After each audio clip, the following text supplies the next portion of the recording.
So I finished Angel Burn by L.A. Weatherly. It is the first book in the Angel trilogy, which is not a great name, but I thought the book was alright. It's about, well, as the name implies, angels, only instead of being servants of God in this version, they are creatures from another dimension that feed off of humans, and so the main characters need to fight them in order to prevent humanity from getting taken over or wiped out.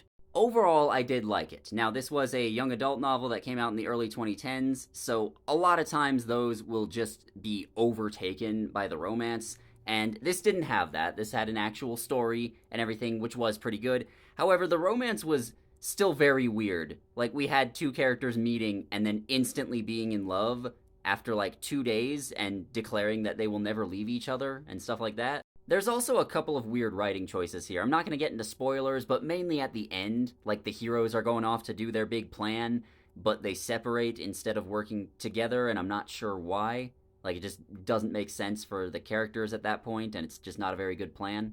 I also didn't like that the book was way longer than it needed to be. Like, my copy was about 450 pages.